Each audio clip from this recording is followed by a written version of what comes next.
about back when we met Ron on his way back to town. He pulled in the drive as Amos was headed over to the Blazers.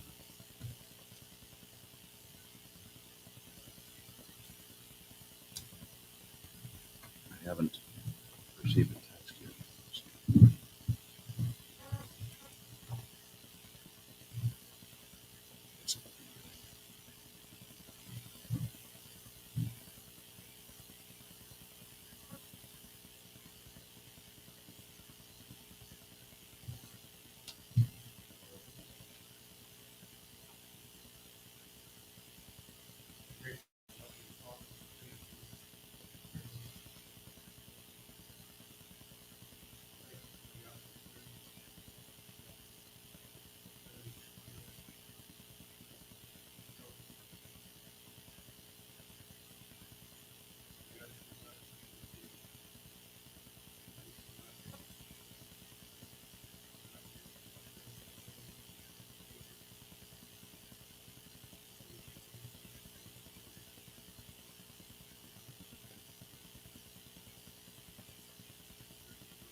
An inch and a tenth in the gauge. One of them, the other one had an inch. They're 30 feet apart.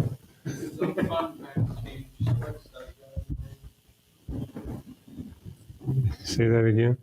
It's so fun trying to change looks but that in the rain. Oh, yeah. No experience with it?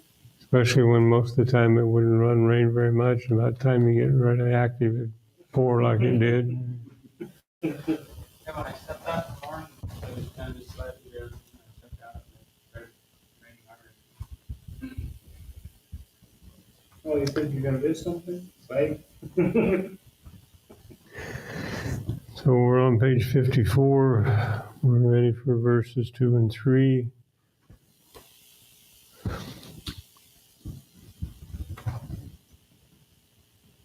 Oh. Verses 2 and 3. They were running up to the tops of the houses in celebration of victory and were rejoicing as though they had permanent security. But Isaiah saw the future differently. In the time of crisis, he foresaw Jerusalem's leaders deserting and being taken captive, not by force, but by a faithless and compromising attitude. It's an interesting summary there. And you can picture, what Isaiah saw.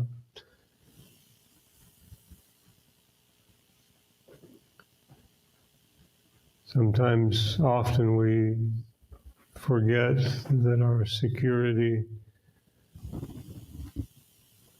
is day to day and not permanent.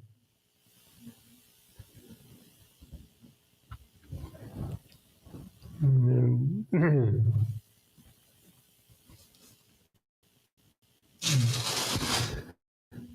then he says that they were being taken captive, not by force, but by a faithless, compromising attitude. And we find that very prevalent in our society today, and would do quite well to heed the admonition. Next.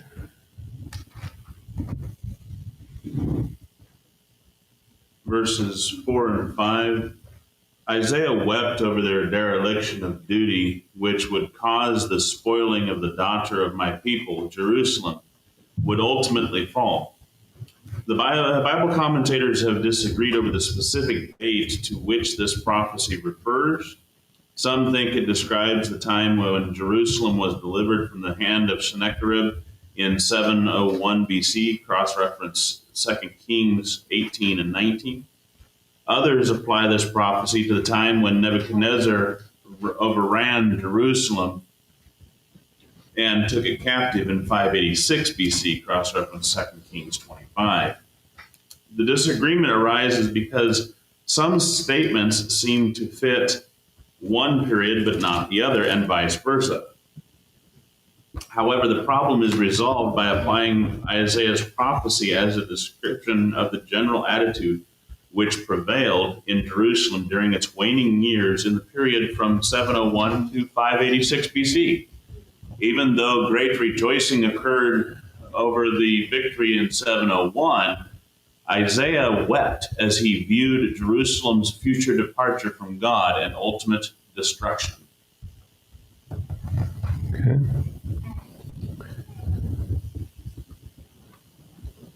What happened in 586 BC?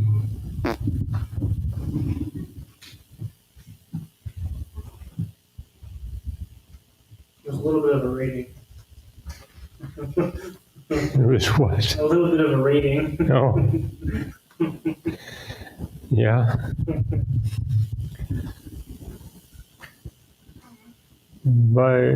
In some places you'll find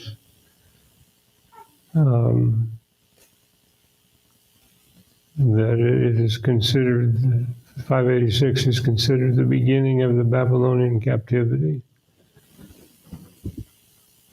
Well, we know from the record that it began before that, right? Because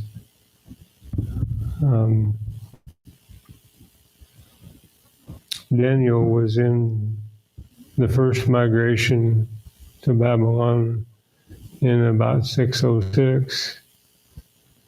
And so the captivity began in 606. But 586 was when the final wave, if you will, the final migration went to Babylon. And so that is, in some respects, the beginning, or in some ways. I believe, if I remember correct, there was like 3 migrations that took place.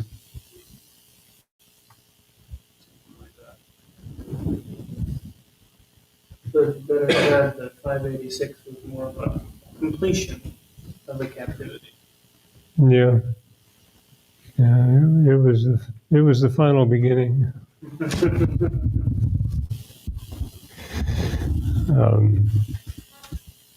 And just out of curiosity, who was left in Jerusalem in 586?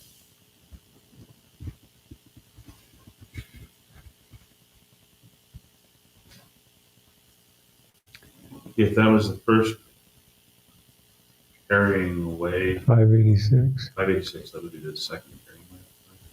What was the final one, the third The final one? one would just be the dregs.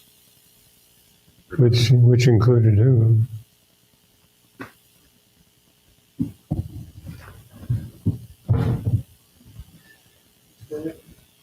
Jeremiah.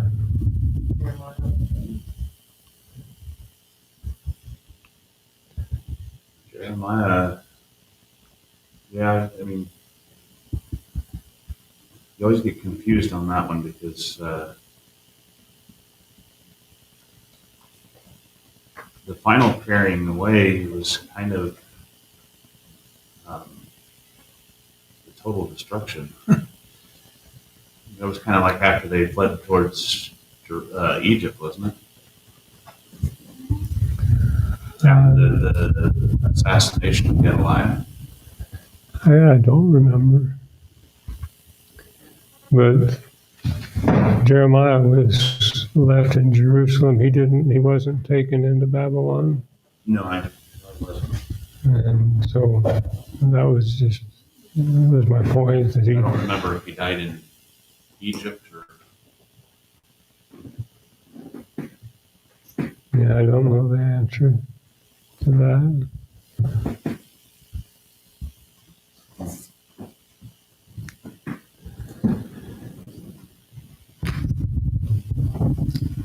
Okay.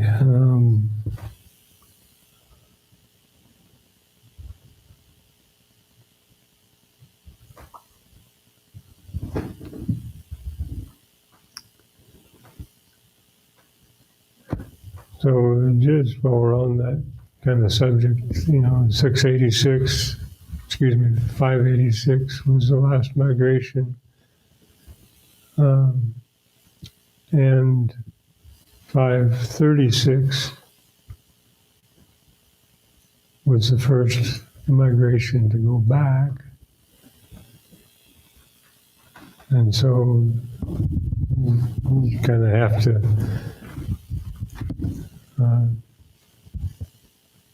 count it at the beginning as in 606.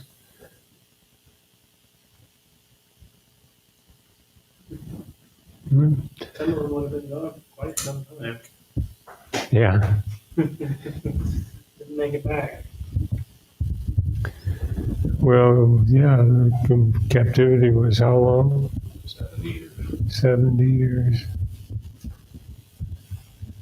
And so it was, some did, but they were rather aged when they went back.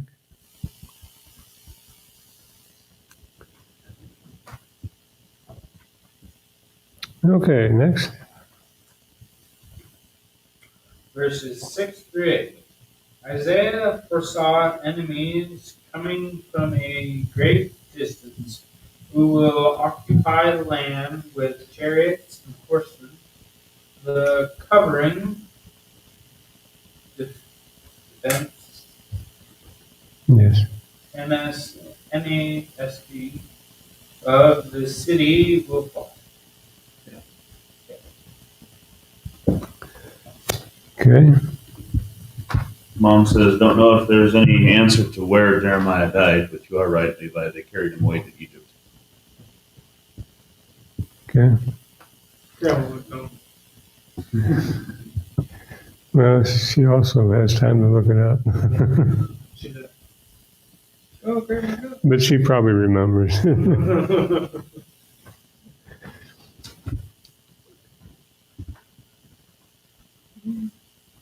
The picture that Isaiah saw would definitely cause you to weep. The conditions of captivity, well, that led up to the captivity, the fall of Jerusalem was horrendous. Enough to unsettle most people. Yeah. Yeah. Okay. She's running off with memory. She did not look it up. I figured.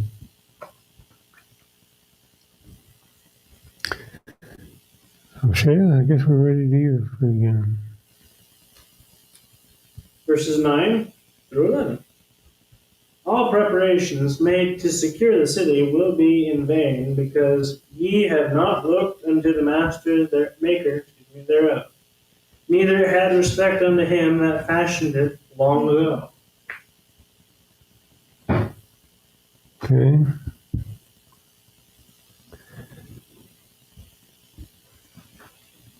That gives you a lot of confidence and a lot of hope, doesn't it?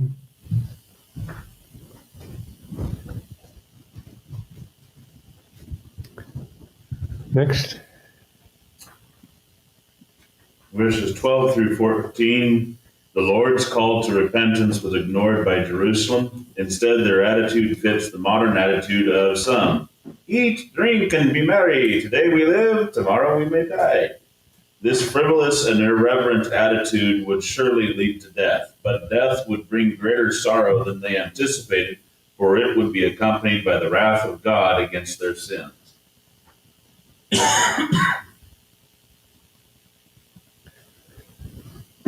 Okay.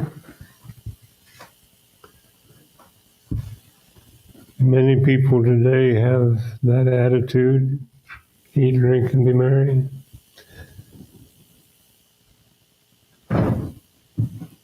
It's interesting that he calls it frivolous and irreverent.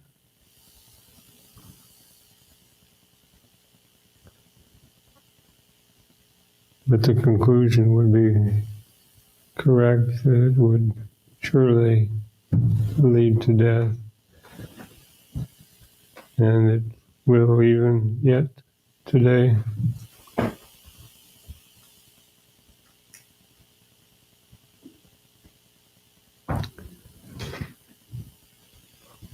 Any questions on the oracle against Jerusalem?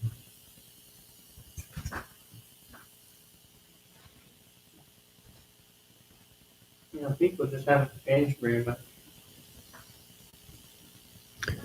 Yeah, somebody said that before too.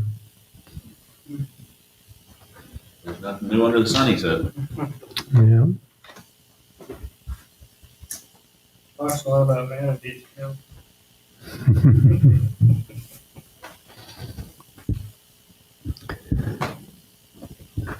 Ezra, I guess we're back to you, right?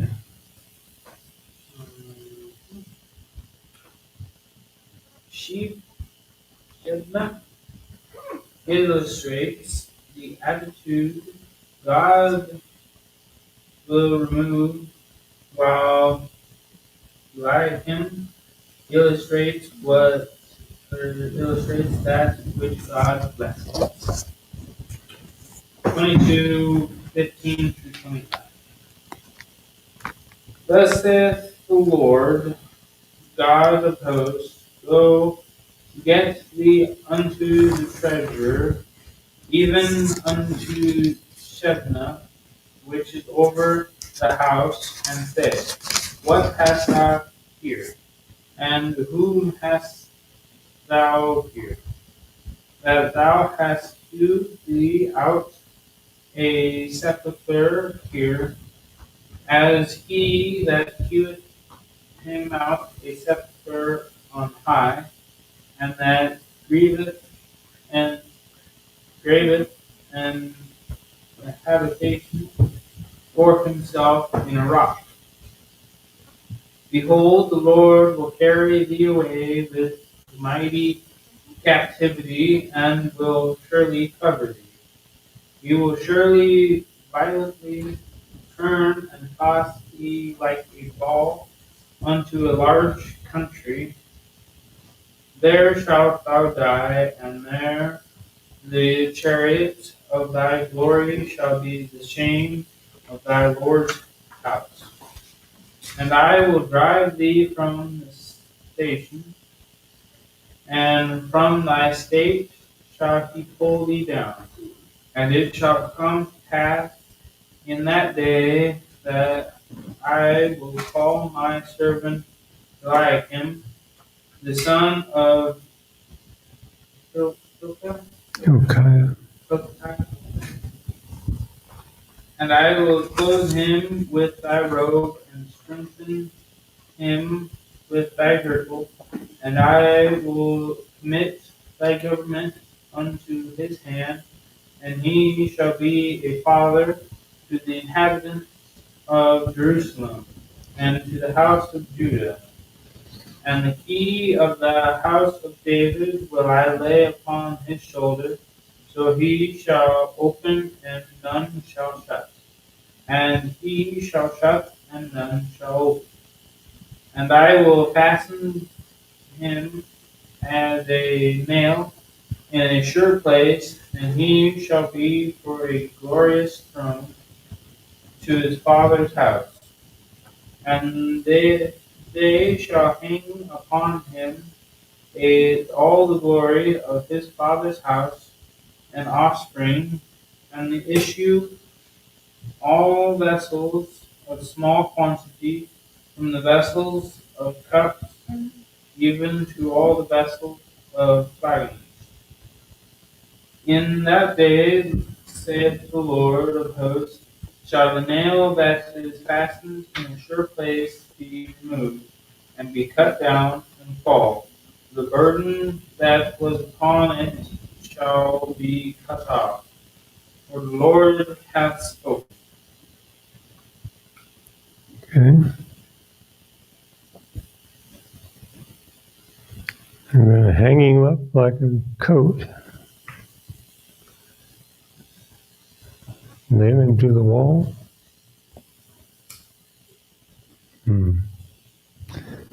Interesting. He's not going to be going anywhere. Yeah. Good way to put it. He will surely violently turn and toss thee like a ball into a large country. There thou shalt die.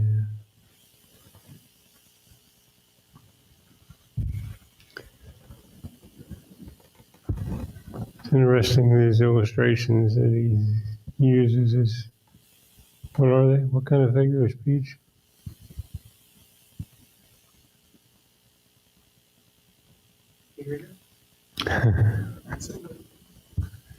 Simile, like Simile. I don't think it's a synonym. No.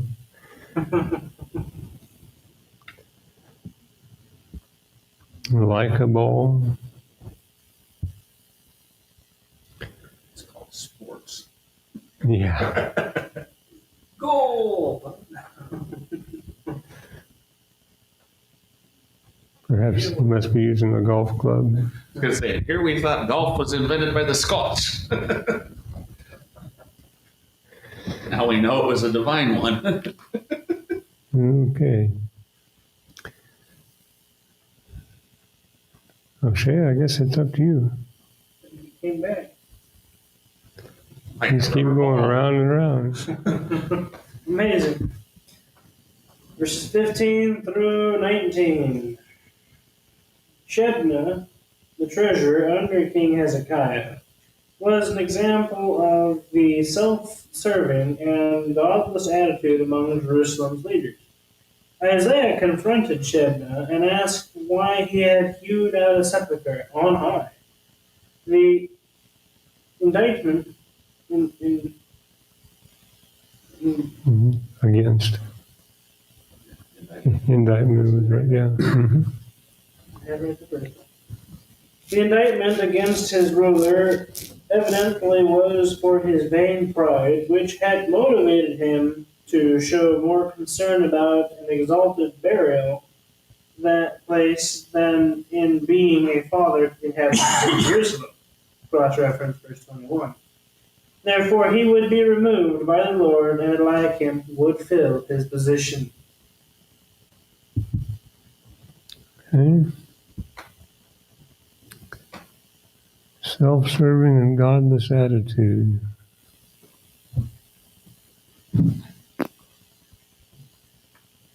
It should be the other way around. Godless and self-serving. No. I mean, if he was a good guy, he would be God-serving and selfless. Oh, okay. He had the idea backwards. I see. Saying the emphasis was on the wrong syllable. Right. He got confused somewhere in teaching school. Supposed to be godless and self, godly and self. Regardless. He messed up. Yeah. He would be removed by the Lord. No time to empty his desk. God serving. There's the door.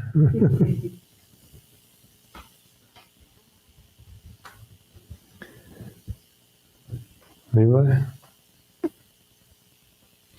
Verses 20 and 21. Eliakim would be a servant of the Lord, both in position of authority and in humble attitude. By having the tender concern and protecting care as a father, he would fulfill the work of the work the office was intended to fulfill.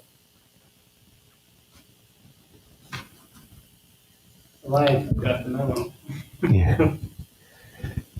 What a difference attitude makes. You know, and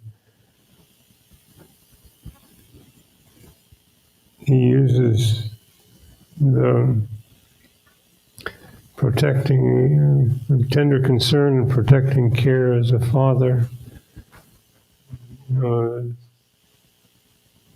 that speaks pretty highly of his character and his abilities and his attitude. And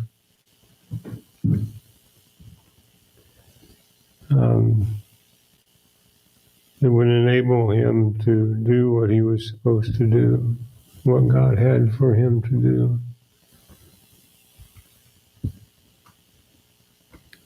Ezra?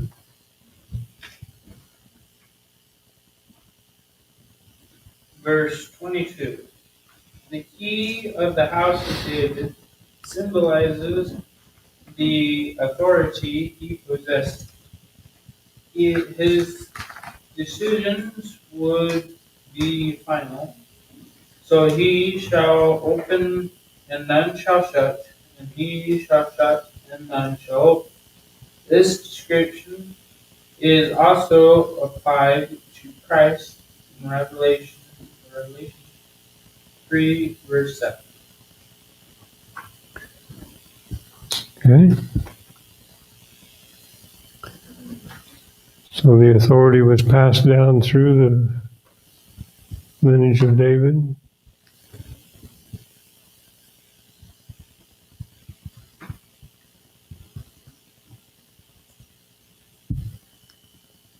Hosea?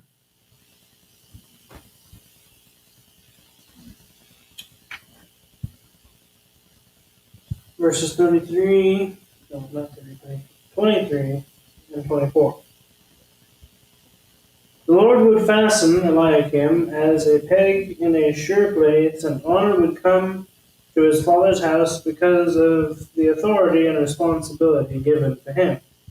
Eliakim, like Hezekiah, Isaiah, Micah, and others, was a man who stood for righteous purposes of the Lord in the midst of a generation which did not.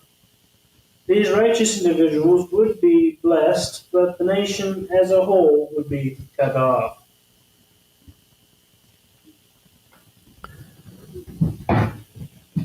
Not a very pretty picture of the future.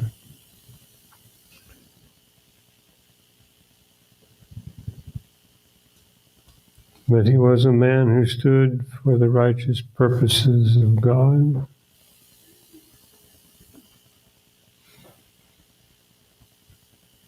This shows which side you better be on.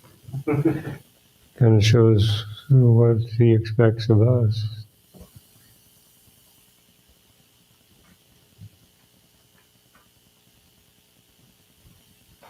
Okay, Mila. Verse 25. The nail, or peg, New American Standard Version, will be removed. It is unclear whether Eliakim himself is intended or the position which he held. The latter seems most acceptable in view of the context which prophesies the fall of Jerusalem. Okay.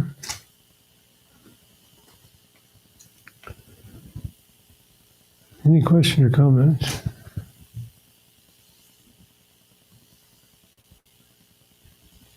Well, looking at the context, I kind of agree with his last statement. Because he spends all this time talking about how about extolling the virtues of Eliakim, and how God was going to fasten him as a nail in a sure place, and he would be for the glorious throne to his father's house. they're going to put upon him all that glory and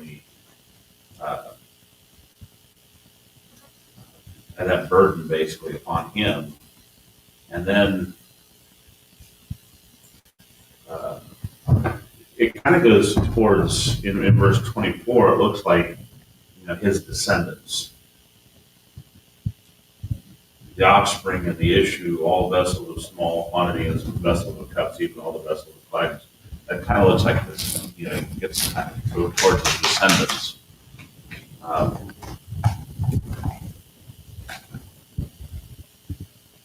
And in that day, in the day of his descendants, or the day that the judgment comes upon Jerusalem, is the nail going to be removed in the burden veil.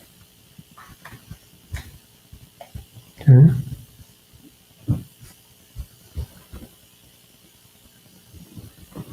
Skylar says, yes, he was, and yes, it does, Hosea.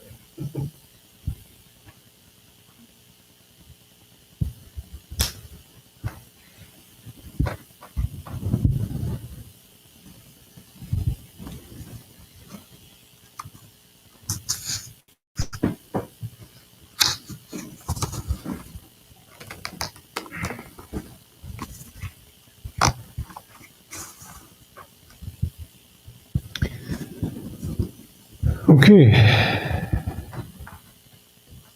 Who's next? The oracle of burden against Tyre. Yes. Chapter 23. The merchant city of Tyre will fall. Chapter 23, 1 through 7. The burden of Tyre, how ye ships of Tarshish, for it is laid waste, so that there is no house, no entering in from the land of Chittim. Chittim. It is revealed to them. Be still, ye inhabitants of the isle, whom the merchant of Zidon, that pass over the sea have replenished, and by great waters the seed of Sihor. The harvest of the river is her revenue, and she is a mark of nations. Be thou ashamed, O Zidon, for the sea hath spoken, even the strength of the sea, saying, I travail not, nor bring forth children, neither do I nourish upon young men, nor bring up virgins. As at the report concerning Egypt, so shall they be sorely pained at the report of Tyre. Pass ye over to Tarshish, how ye inhabitations of the isle. Is this your joyous city, whose iniquity is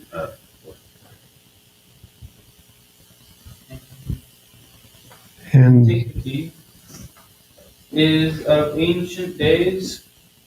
Her own feet shall carry her afar off to sojourn. Okay. What is antiquity?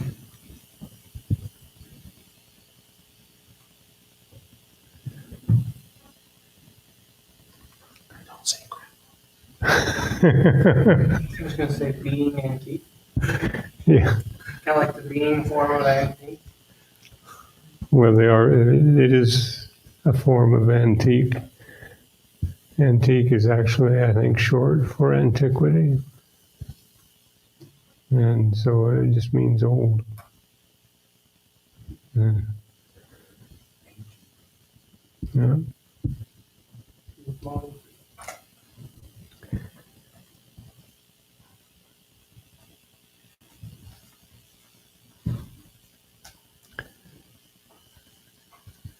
He talks here about Tyre and Zidon. Sometimes it's referred to as Sidon with an S instead of a Z. What were or are Tyre and Sidon?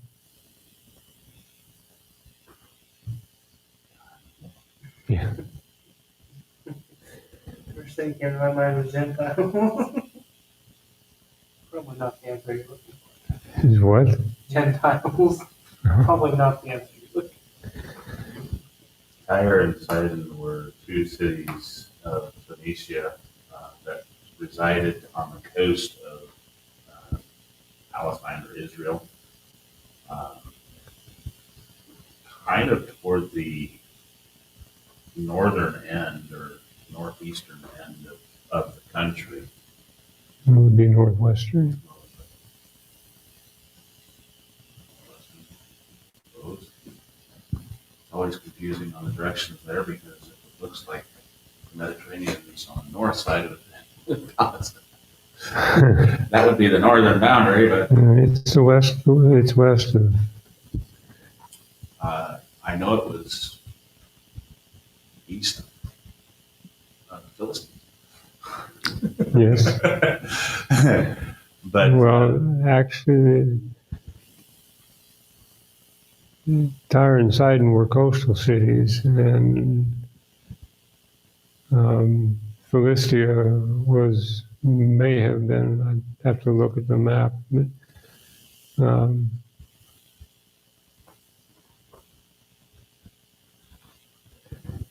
they were coastal people than anybody west of them. I guess that would be south. Philistia was south. Yeah. This Palestine kind of warps up, or Canaan, Israel warps north along that edge. Anyway, but suffice it to say, they were coastal cities. Tyre seems to have more of a prominence than Sidon really does. In fact, it was so big that it extended way out into the Mediterranean, the port did. And I think it was actually around longer than Sidon was. But they were very big and well known for their merchants because of the fact that they were coastal and a lot of merchant ships would come in and do a lot of their business there.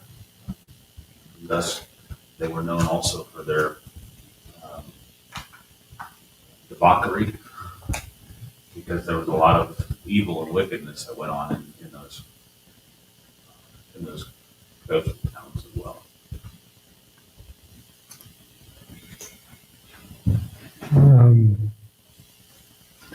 I seen something the other day that said Tyre was actually an island until Alexander the Great came along and made it a peninsula. That could very well be true. Hence the reference to the isle. And Alexander did a lot of phenomenal things. Not necessarily good, but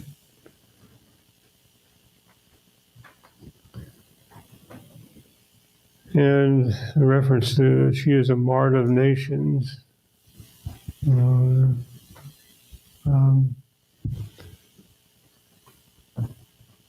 She was a trading city, as you were talking about. Okay, next. Hey, it came back to me. Imagine that. Verses 1 and 2. Ships from Tarshish, Spain, began to mourn when they learned at Chittim, Cyprus, NASV, that Tyre has been destroyed. Tyre was one of the leading commercial trade centers, the market of nations, verse 3, New American Standard Version. Therefore, the shocking news of the downfall of this great port caused astonishment and silence among the inhabitants of the coast.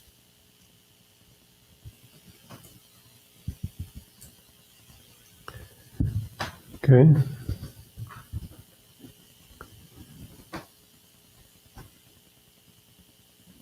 And great was the downfall.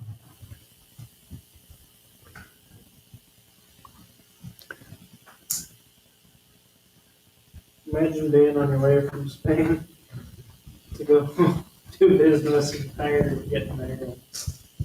Doesn't look like you're doing business anymore, boy. Well, no doubt new cities sprung up for a time, but we'll read more about that in a little bit. Go ahead. Verses 3 through 6. Many had become wealthy by trading the seed of Sihor, i.e., the grain of the Nile, New American Standard Version. Therefore, the news that their revenue is cut off will cause Sidon to be ashamed and Egypt to shudder.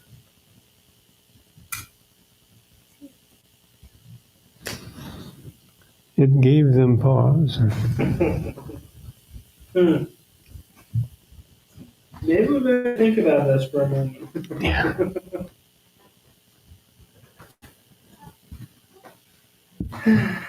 Okay. Next. Verse 7. When the world observes Tyre's ruin, it will witness a tremendous contrast in the attitude from the once proud and arrogant city. Okay.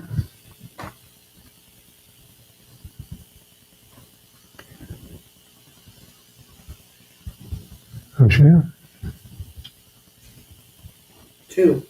The ruin of Tyre was according to the purpose and work of the Lord. Chapter 23, verses 8 through 18.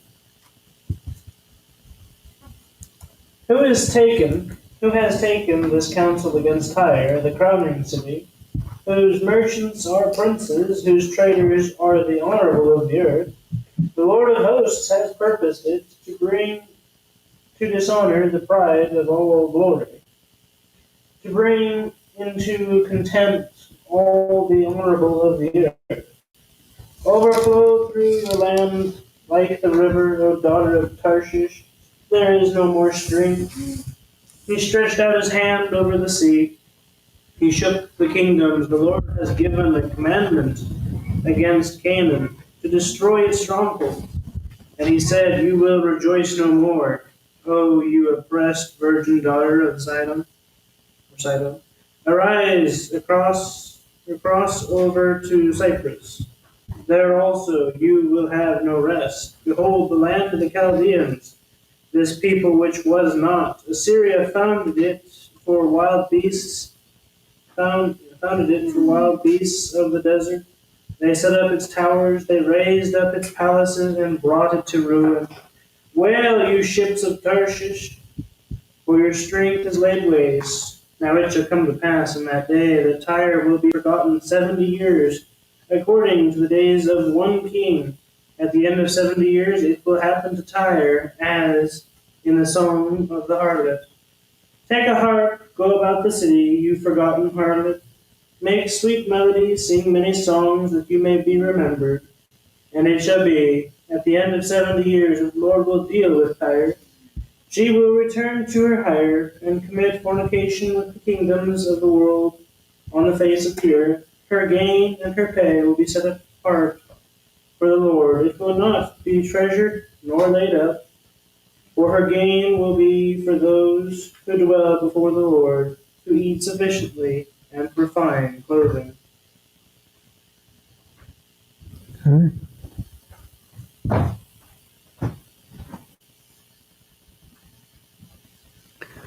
I think this would be a good place for us to stop. We'll pick up here next time.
Seven 12.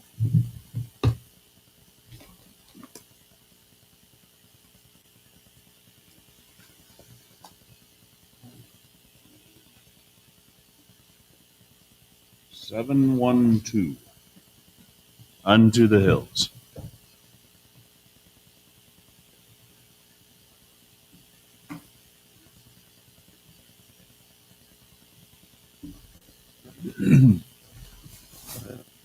Unto the hills around do I lift up my longing eyes. Oh, whence for me shall my salvation come? From whence arise? From God the Lord doth come my certain aid. From God the Lord, who heaven and earth hath made. He will not suffer that thy foot be moved, safe shalt thou be. No careless slumber shall his eyelids close, who keepeth thee. Behold, he sleepeth not, he slumbereth ne'er, who keepeth Israel in his holy care. Jehovah is himself thy keeper true, thy changeless shade. Jehovah evermore on thy right hand himself hath made. And thee no sun by day shall ever smite, no moon shall harm thee in the silent night. From every evil shall he keep thy soul, from every sin. Jehovah shall preserve thy going out, thy coming in. Above thee watching, he whom we adore, shall keep thee henceforth, yea, forevermore.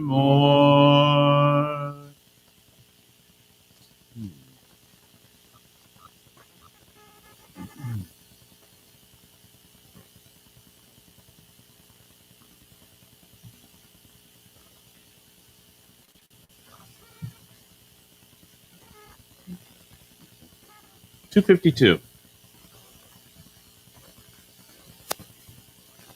252.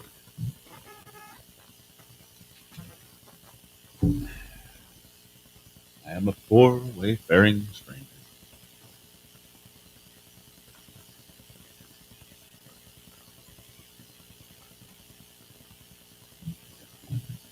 I am a poor wayfaring stranger, while traveling through this world of woe. Yet there's no sickness, toil, nor danger in that bright world to which I go. I'm going there to see my Father. I'm going there no more to roam. I'm only going over Jordan. I'm only going over home. I know dark clouds will gather round me. I know my way is rough and steep, but golden fields lie out before me, where God's redeemed shall ever sleep. I'm going there to see my Father. I'm going there no more to roam. I'm only going over Jordan. I'm only going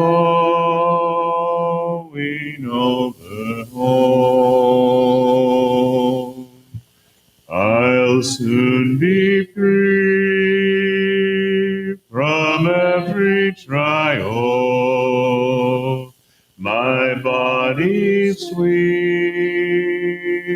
in the churchyard. I'll drop the cross of self-denial and enter on my great reward. I'm going there to see my Father.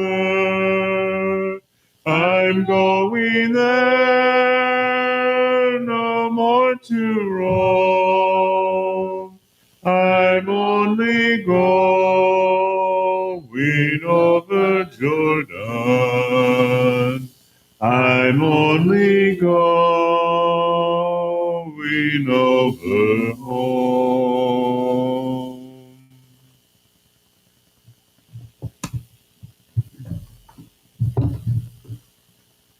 Heavenly Father, thank you for your blessed and really together today. Everything see your face. I Lord,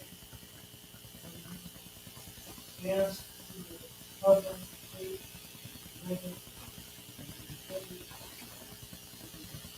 easy, all the things, help us, move us, be, pleasure, be with those who are to bless them, lead them, back to them, and you,